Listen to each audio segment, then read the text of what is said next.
todos, bienvenidos a la Universidad de Salud.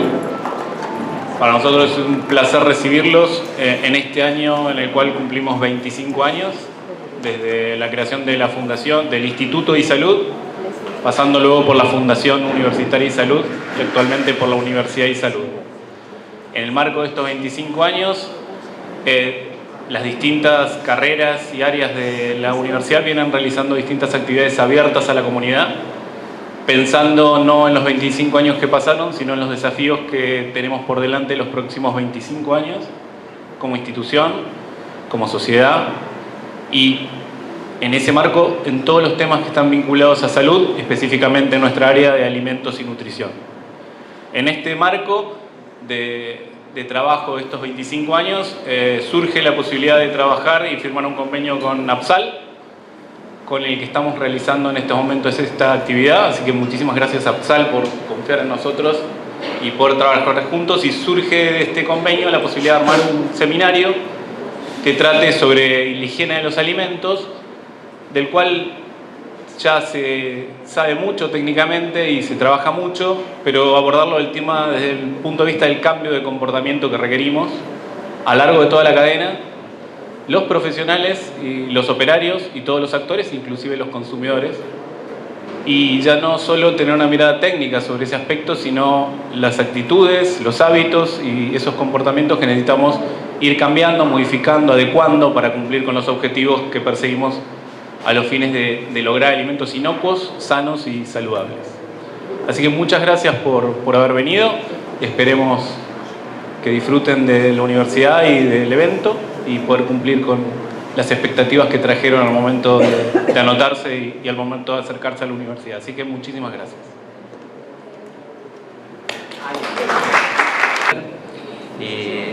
Ante todo, quiero decir que es un gran gusto poder recibirlos acá. Para mí en particular, una casa universitaria tiene un aire especial, que es el del estudio, el de la formación, el del desarrollo, el del progreso. Y hoy recorriendo un tema que es esencial para todo lo que tiene que ver con la gestión de la producción y la gestión de los alimentos, que es la seguridad alimentaria.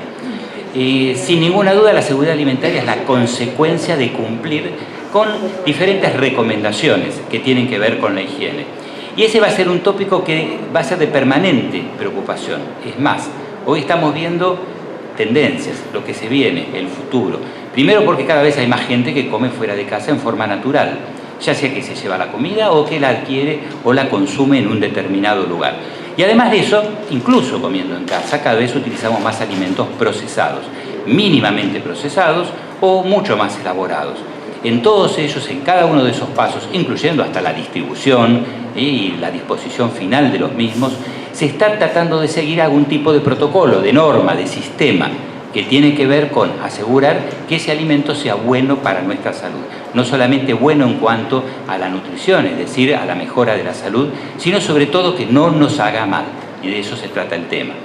Efectivamente, el convenio al cual yo estoy particularmente agradecido como presidente de la APSAL a las autoridades de la universidad, hemos tratado de comenzar ese cumplimiento del convenio con varias cosas, entre las cuales esta, que es un seminario, sería la primera actividad presencial dentro de ese marco. Y en particular, tratando de concentrarnos sobre todo con una visión muy particular en las principales líneas directrices, pero siempre con la misma, ¿no es cierto?, que es prepararnos para que todo eso que declamamos, que leemos, que escuchamos, luego finalmente genere conductas concretas. Y las conductas no siempre son las que uno desearía, ni siquiera las que aprende, sabe y hasta las que enseña. Es muy frecuente, y acá me voy a ir un poquito del tema para tocar algo que tiene que ver con la medicina, así empezamos a alegrar el ambiente. Es muy probable que un médico se encuentre con un paciente que del otro lado viene y le dice: ay, doctor, tengo una gripe que usted no se imagina. Y lo primero que uno le dice: ¿y por qué no tosió en el codo? Y probablemente el médico no se lo diga, o bien porque le da vergüenza decirlo, o porque él tampoco se dio cuenta y hace lo mismo. ¿Eso qué es? Es un cambio de conducta. Por eso que este seminario hemos propuesto poner como nombre y como línea directriz de las diferentes exposiciones todo lo que apunte al cambio de conductas, Sabemos qué es lo que hay que hacer, pero muchas veces nos olvidamos de hacerlo o no desarrollamos conductas automáticas que nos lleven a eso. En el primer panel hemos invitado a un experto sobre el tema, es un médico veterinario del gobierno de la Ciudad de Buenos Aires, el doctor Gastón Diegues. Él está en la Dirección General de Higiene y Seguridad Alimentaria y le vamos a pedir que, con foco en lo que son enfermedades de transmisión alimentaria, nos cuente su experiencia y nos dé sus consejos.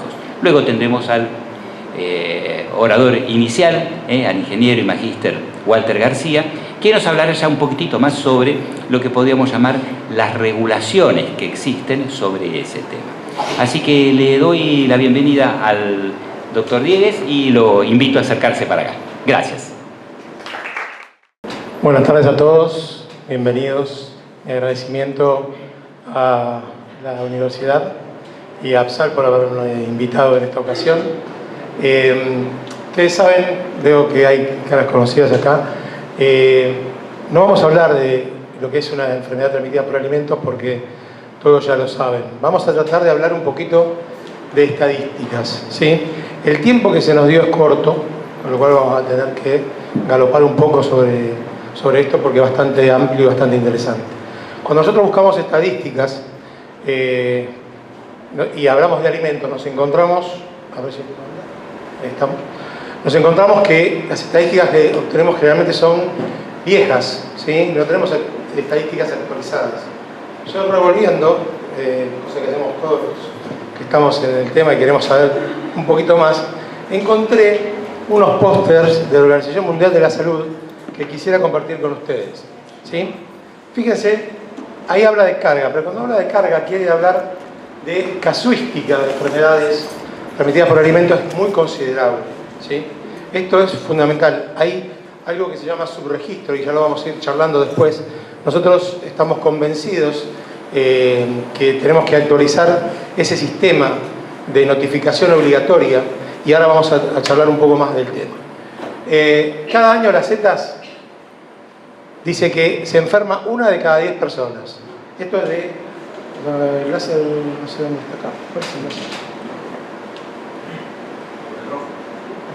Okay. Ahí es del 2015, o sea, es reciente, ¿sí?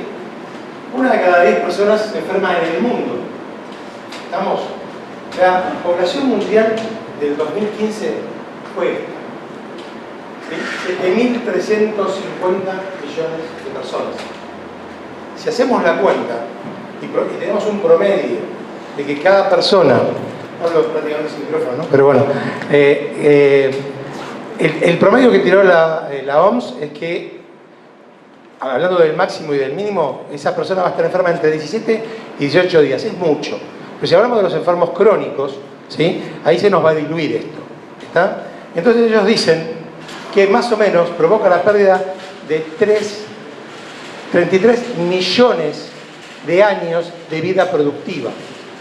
33 millones de años de vida productiva que se pasa la gente en la cama, en el trono, ¿sí? O hospitalizada, esperando mejorarse. E inclusive están los portadores sanos de algunas enfermedades que obviamente siguen enfermos y no pueden trabajar. ¿Está? Es importante esta cifra. Parece menor, pero es importante. Después, las setas pueden ser mortales, especialmente en menores de 5 años. Eso lo sabemos todos respecto a algunas enfermedades en particular, como sea el SU, ¿sí? Pero esto es lo grave. Hay 420.000 muertes por año, ¿sí? 420.000 muertes, pero 1 de cada 3 son niños, ¿sí? ¿Ah? Es un número también que tiene que impactar. Todo esto es algo que quiero que les quede en la cabeza. Porque cuando hablamos de estas o enfermedades transmitidas por alimentos, tenemos que referirnos a estas cifras, ¿sí? Y sigue, hay más, son 2. El segundo habla de las enfermedades diarreicas, que son la causa más frecuente, ¿sí? Ahora vamos a hablar que es el 70% prácticamente de las diarreas es producida por una ETA, pero bueno, la mitad son producidas por 31 agentes, ya identificados perfectamente por toda la medicina, ¿sí? Y sabemos que esos agentes son los que tenemos que controlar. Esta es el top modem, digamos, de esos 31 agentes. norovirus, Campylobacter, Escherichia coli y Salmonella no tifoidea, ¿sí? O tifoidea. ¿Está claro? O sea, de estos 31, estos 4 son los más importantes a nivel mundial. Otro detalle interesante, 550 millones de personas enferman, 230.000 mueren por año, ¿sí? Pero esto no es lo grave. De esas 550, 220.000 son niños, ¿sí? Millones, perdón, 220.000 millones. Y 96.000 mueren por año. Es mucho. Es muchos chicos que mueren por año. Si hacemos la relación, perdón, pero, caramba, con los 230, no le voy a decir que es casi la mitad, pero más o menos, es mucho. Son chiquitos inmunodeprimidos, chiquitos que están malnutridos, ¿sí? Eso es lo complicado. Bueno, ahora sí, vamos a entrar ahora lo que decíamos hoy, que están subvaloradas en el sistema de salud. Las setas están subvaloradas. ¿Por qué? No se interpreta la forma cabal su impacto socioeconómico. Un enfermo sale mucha plata. Es preferible tenerlo sano. El enfermo no solo pierde presentismo. Vamos a hablar de lo que puede pasar con el enfermo. Pierde presentismo, gasta en medicamentos. La gente se tiene que cuidar de algún familiar, se tiene que quedar a cuidarlo, ¿sí? Y después no hablamos de la parte hospitalaria, lo que nos cuesta a nosotros sanarnos, lo que nos cuesta a nosotros un trasplante renal, ¿sí? En el caso de un SUB, lo que nos cuesta a nosotros cada día de terapia intensiva, que paga la obra social, pero es un costo. Eso también hay que tenerlo en cuenta, es algo muy importante. Como dijimos, están subnotificadas. La OMS dice que es un 20 o 25%, ¿sí? Acá yo creo que somos mucho menos. Acá un 10% creo que, doctor, usted me dirá si estamos alrededor, ¿sí? Lo que se notifica de los enfermos es un 10% de lo real. ¿Está? Son enfermedades de notificación obligatoria estas. Ahora vamos a ver por qué. La atención primaria no está enfocada hacia el binomio peligro-riesgo. Sabemos lo que es un peligro, ¿verdad? Y sabemos lo que es un riesgo. Esto no se busca. No se trata de relacionar y no se hace nada para prevenir este binomio. ¿Qué se hace?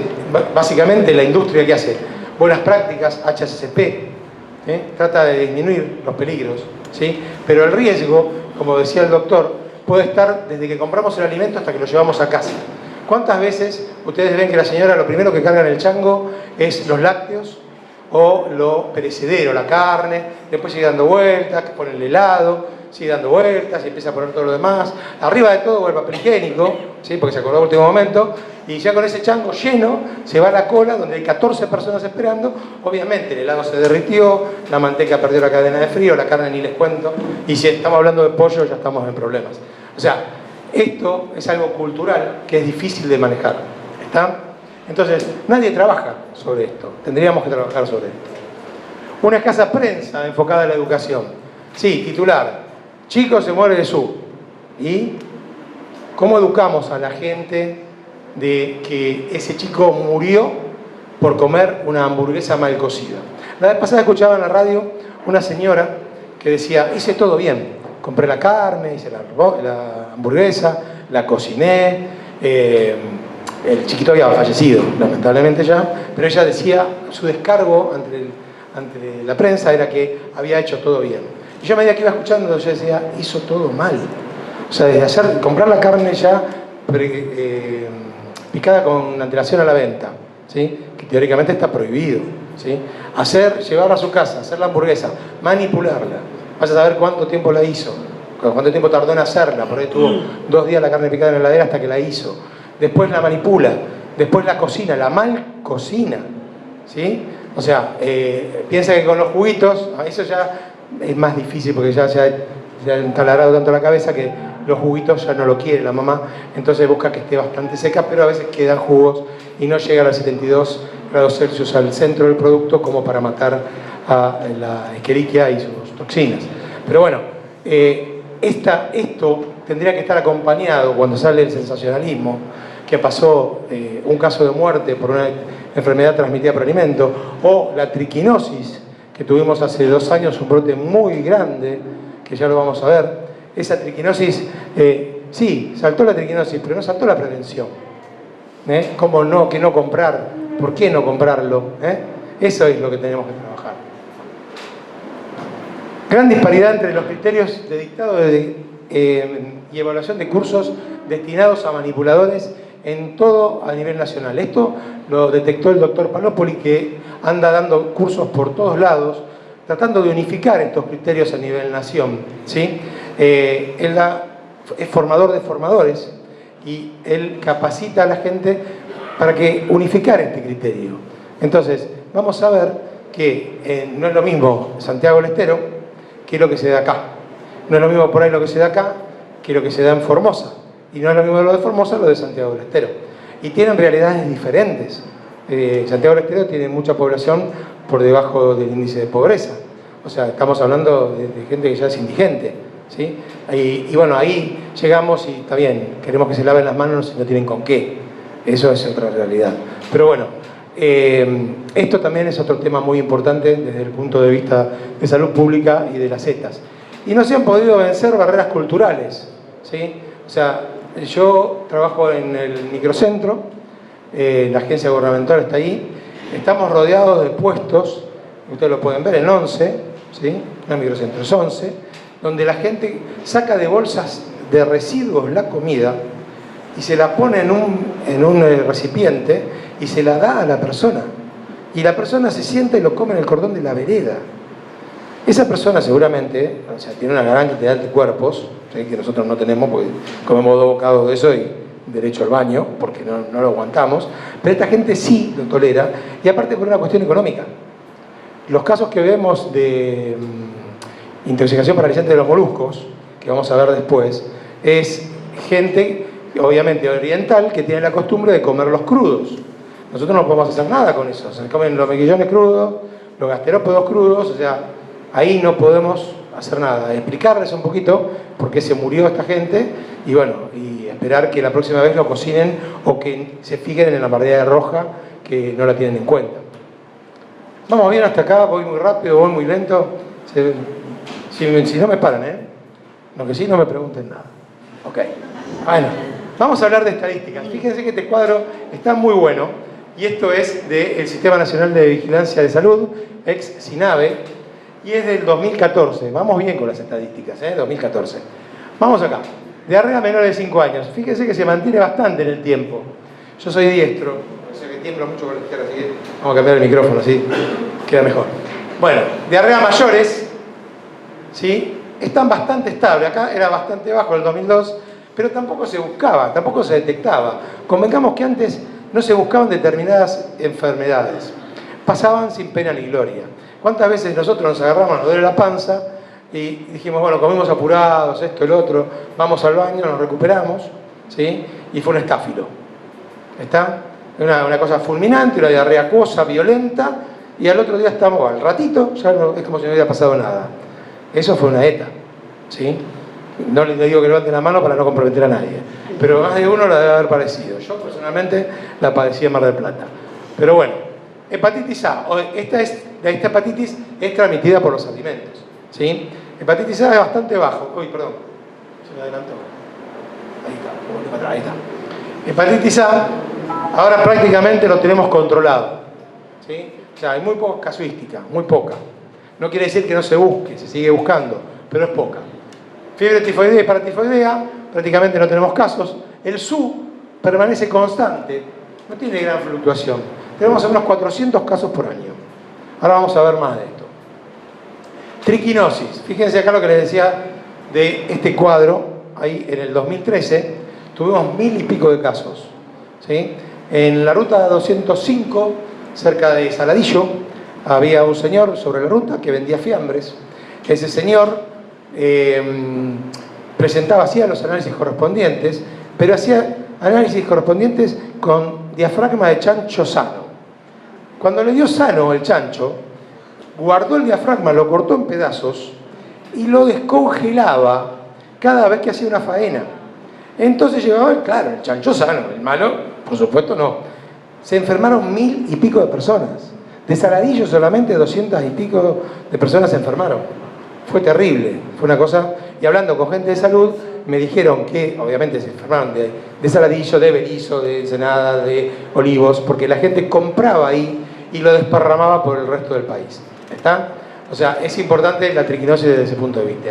Cólera, venimos por suerte invictos, gracias a Dios, pero recuerden que la mayor intoxicación que había era por la lavandina y no por el cólera, porque decía que había que poner 2 gotitas o 3 por litro de agua y la mamá le echaba un chorro. Entonces el nene tenía una gastritis irritativa y una diarrea irritativa por la cantidad de lavandina que estaba tomando. Y no era el cólera, pobrecito. Bueno, intoxicación por los moluscos, lo que hablábamos hoy.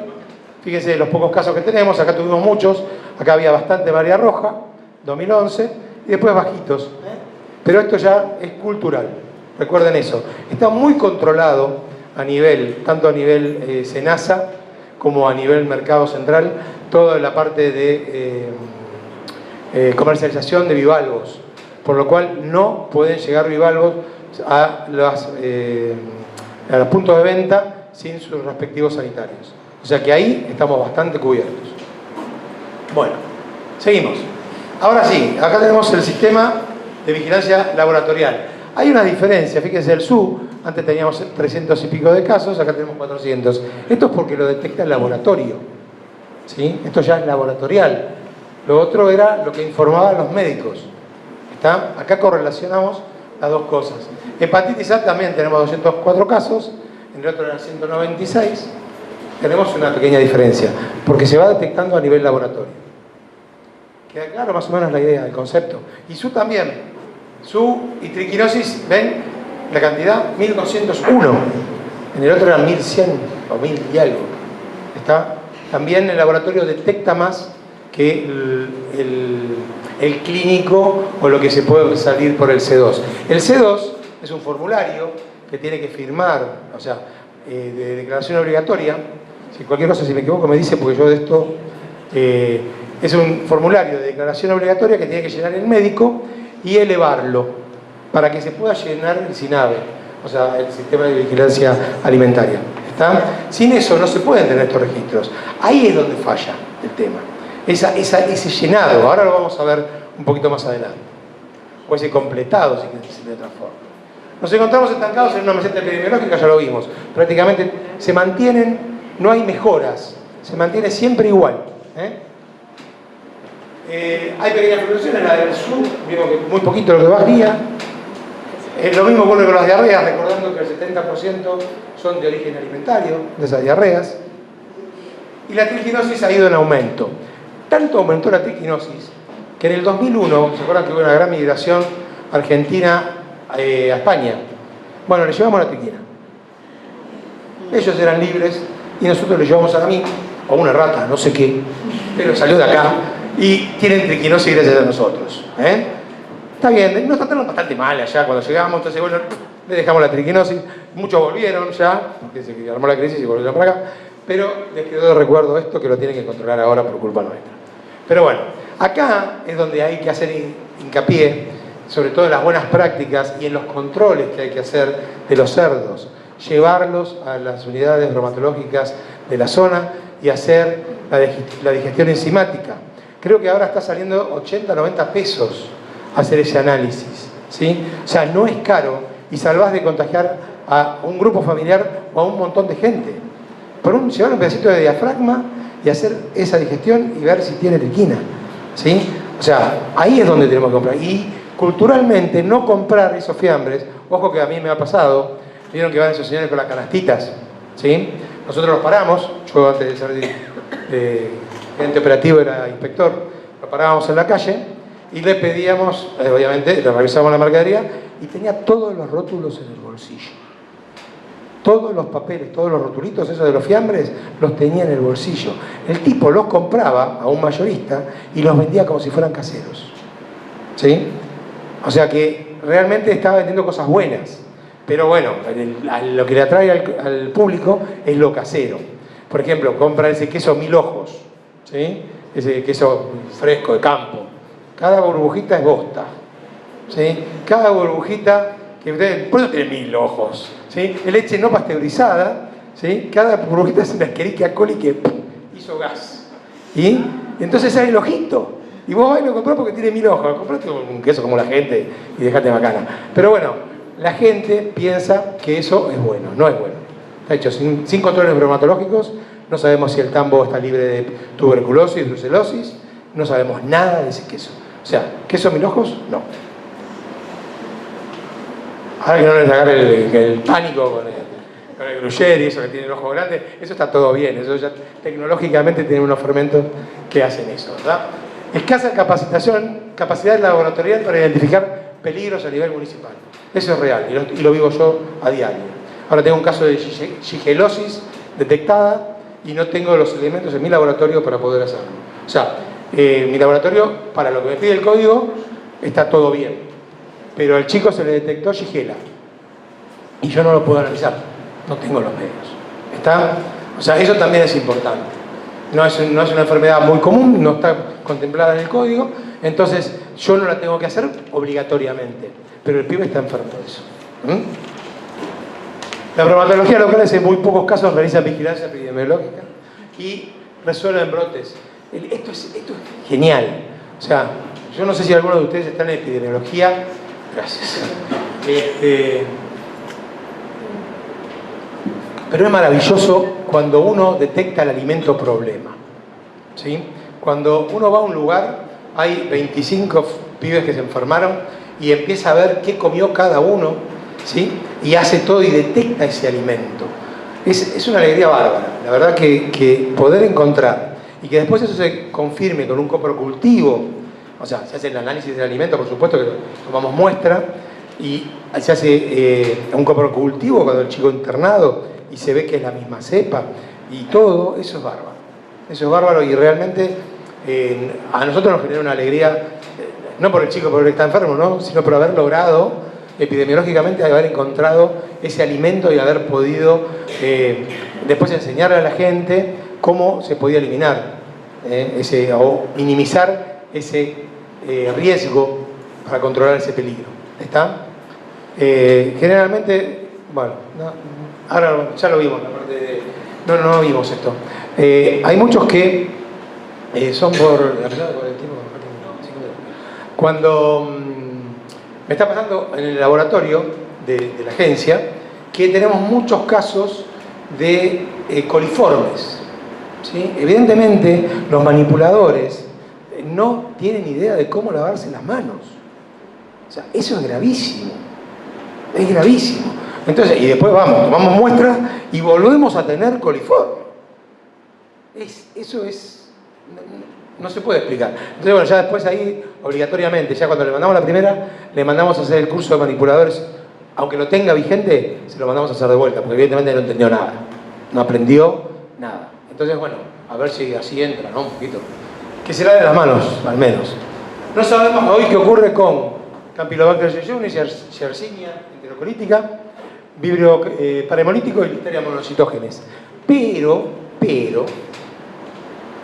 hay municipalidades como Córdoba, por ejemplo, que en el 2013 encontró que Campylobacter jejuni ya supera a la salmonela. Y vaya a hablar, ups, ¿qué hice? Bueno, ahora el doctor me lo va a solucionar. Ahí estamos. Bien. Apreté otro botón. Bahía Blanca, en el 2010, detectó Listeria monocitógenes en fiambres fetiados. Nosotros también estamos encontrando acá en la ciudad de Buenos Aires, porque no sanitizan como corresponde. No hacen la sanitización correcta de los utensilios, de las cortadoras de fiambre.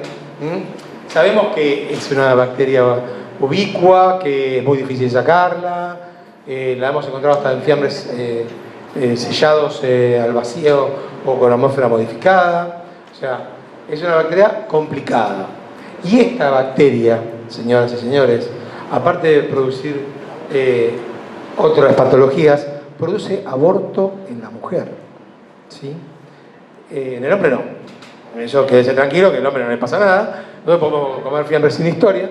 Pero las chicas, cuando hay un aborto temprano, los médicos, perdón, doctor, no suelen buscarlo. ¿Tuvo un aborto espontáneo? Sí. tuvo un aborto espontáneo, pero ¿qué comió? ¿Qué pasó? ¿Sí? Hay que darle bolilla a la listeria. Es mala.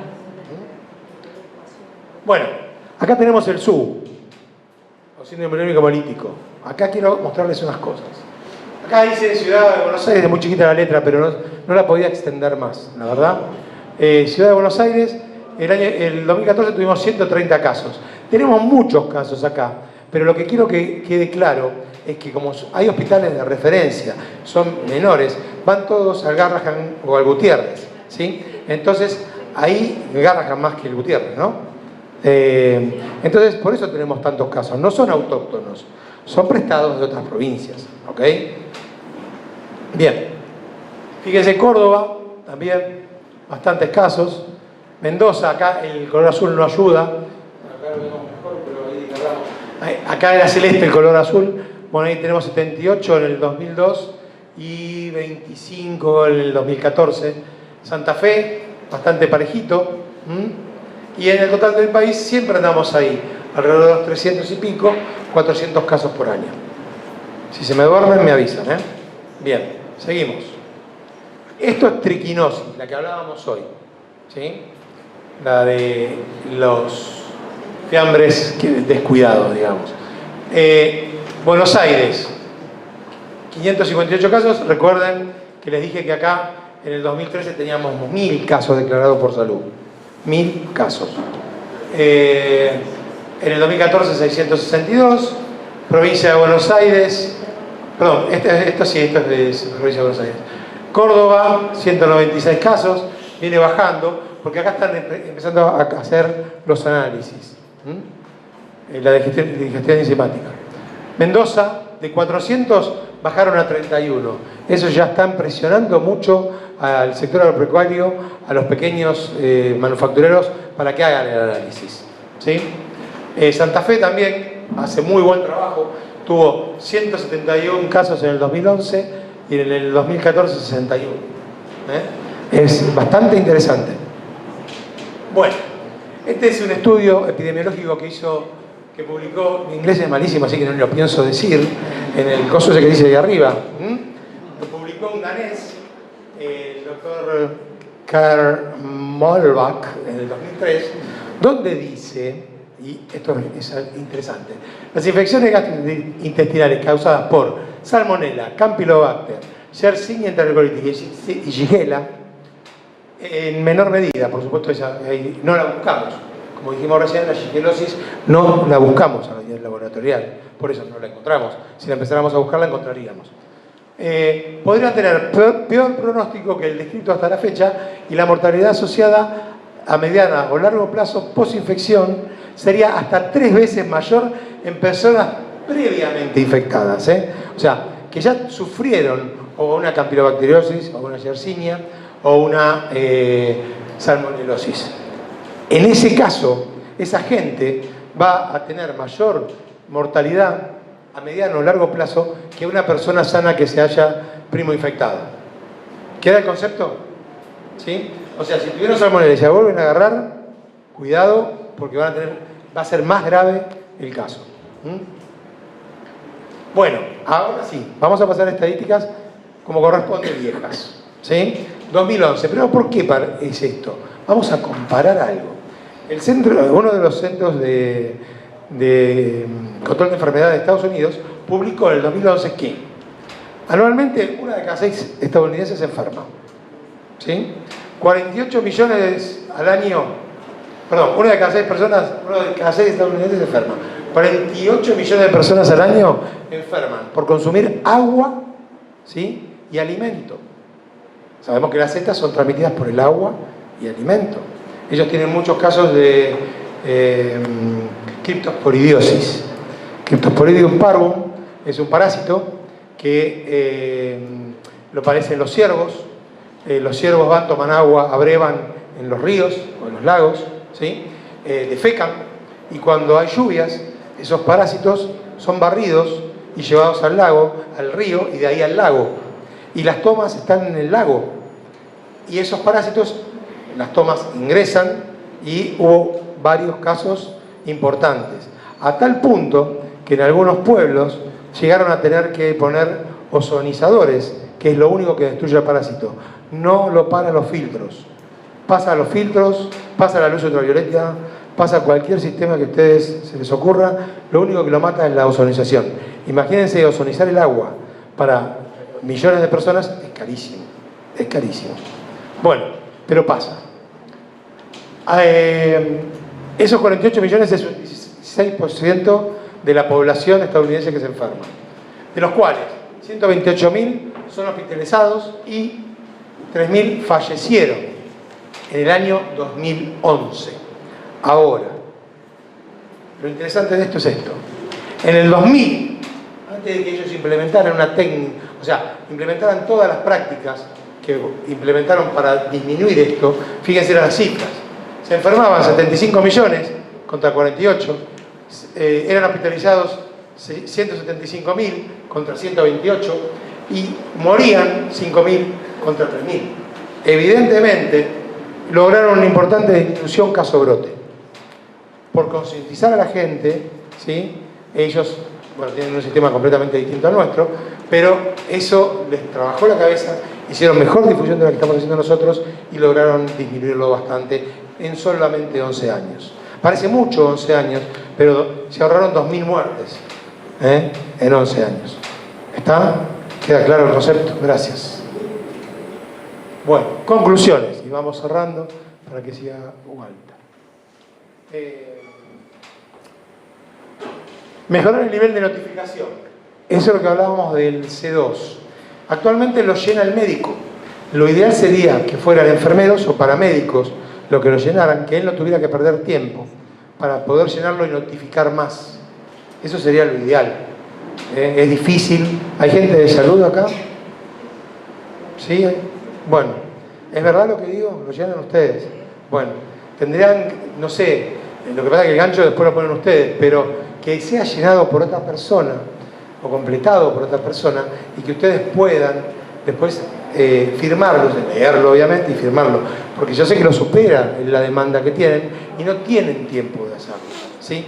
Entonces, de esa forma, si ustedes autorizaran a personal administrativo o paratécnico a hacerlo, lograríamos una mayor notificación. Fortalecer los servicios reumatológicos en capacitación a funcionarios, ¿sí? Para que puedan hacer investigación y resolución de brotes. Hay municipalidades que no pueden hacerlo, no están en condiciones y tampoco se lo podemos exigir porque no tienen las capacitaciones adecuadas, ¿sí? Incrementar la capacidad laboratorial, eso es fundamental. O sea, por ejemplo, estamos haciendo ahora seguimiento de alimentos para celíacos, ¿sí? Y tengo un tope de kits, más no puedo usar porque no tengo más, ¿sí? Entonces tengo que ir controlando, tengo una obligación de controlar alimentos libres de TAC, pero nos dan una capacidad y esa capacidad la tenemos que cumplir, ¿sí? Y a veces queremos más, estamos pidiendo todo el tiempo, ¿sí? Y nos dan, por suerte nos dan. Pero hay otros que no tienen esa suerte que tenemos nosotros y no pueden cumplirlo.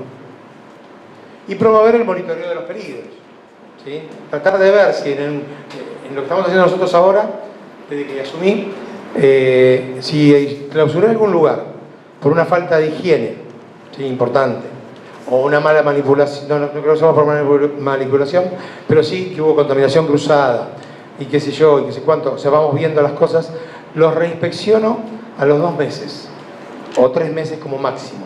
Les hago una presión para ver si mejoraron, a ver si logramos una mejora de esa gente.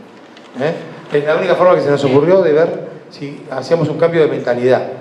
Si vuelvo, está mal, vuelvo a clausurar. Ya está, no hay vuelta.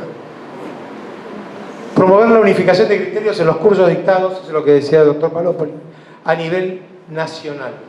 Los cursos de manipuladores tendrían que tener un estándar, eso el ANMAT tiene unos buenos cursos también, o sea, se podría armar algo homogéneo y que lo usen como base en todo el país. Promover la difusión pública fundamentalmente de aquellas identificadas, mayormente identificadas como serían el SUI y la triquinosis. Pero también sabemos que el estafilococo está en todos lados, lo tenemos todos en la mano, ¿sí? Hay gente, ¿cuántas veces vamos a una carnicería y está el carnicero con el dedo vendado cortando churrascos? O la persona que nos está atendiendo tiene el dedo vendado. Esa persona no puede trabajar, no puede manipular alimentos. tiene que avisar, lo mismo que una persona que ha sufrido salmonelosis, tiene que avisar, tiene que salir de la línea de producción, no tiene que estar ahí, ¿está? Y algo muy importante, fomentar el trabajo en equipo entre salud y bromatología, que nosotros sepamos lo que ellos hacen y nosotros darles lo que hacemos nosotros. Si yo detecto Escherichia coli, obviamente en una muestra, ahora estamos haciendo un plan de carnicerías saludables, donde ese plan es un programa,